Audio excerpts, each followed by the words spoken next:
বন্ধুরা, ভাত বসাবো। পুকুর ধার থেকে শাক তুলেছি, কলমির শাক লক লক করছে, দেখে লোভ সামলাতে পারি না। তাই জন্য কটা শাক, মানে চান করার আগে কটা শাক তুলে নিয়ে, শাকগুলো আমার যা কুটে দিচ্ছে, এই যে আমার বড় যা শাক কুটে দিচ্ছে। তা এখন ভাজা হবে, আমি যাই। চা খাওয়া হয়ে গেছে, এবার রান্না যাচ্ছি, চলো আমার সাথে। দেখো বন্ধুরা, শাক কোচানো হয়ে গেছে, ধুয়ে কুচিয়ে নিয়েছি, আমার বড় যা কেটে দিয়েছে। শাকে ফোড়ন দেবো, রসুন লঙ্কা, তেল ঢেলে রেখেছি।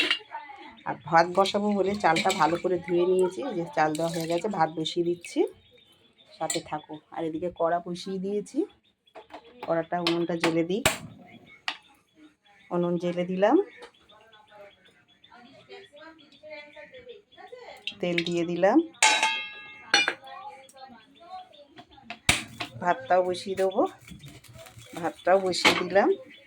এবার আমি শাকটা বসিয়ে দিয়ে যাব বাইরে পকোড়ার জোগাড় করতে। দেখো বন্ধুরা, লঙ্কা দুটো দিয়ে দিলাম ফোড়নে। এদিকে ভাত বসিয়ে দিয়েছি, ঢাকনাটা দিয়ে দিই।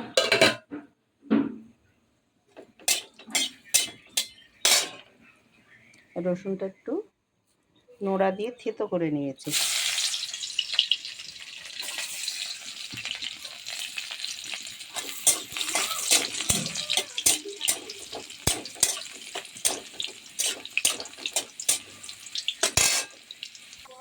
রসুন লঙ্কাটা ভাজা হয়ে এসছে, এবার আমি শাক দিয়ে দেবো।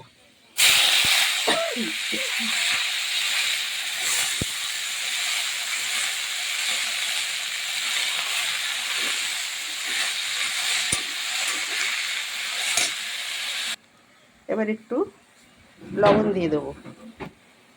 শাক কত কমে গেছে দেখেছো বন্ধুরা।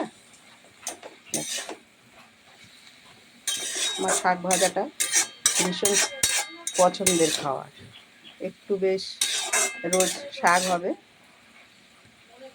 এতে কোনো সার দেওয়ার না, আমাদের পুকুরে হয়েছে, মানে আমাদের পুকুর নয়, মানে আমাদের পাশে বাড়ির সামনে পুকুর আছে, সবাই খায় তুলে, আমরাও খাই, ভালো লাগে।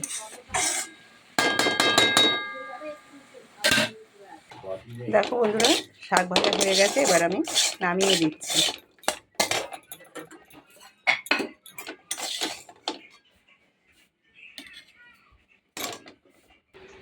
দেখো বন্ধুরা, কি কি রান্না করেছি তোমাদের সাথে আমি শেয়ার করছি।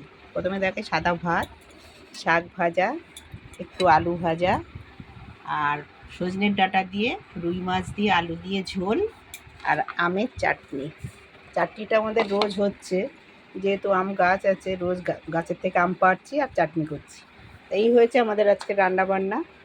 তা আজকের মতো ভিডিওটা এইটুকু, আবার একটু পরে আসছি ভালো ভিডিও নিয়ে। ভালো লাগলে লাইক কমেন্ট শেয়ার করে দিও। টাটা।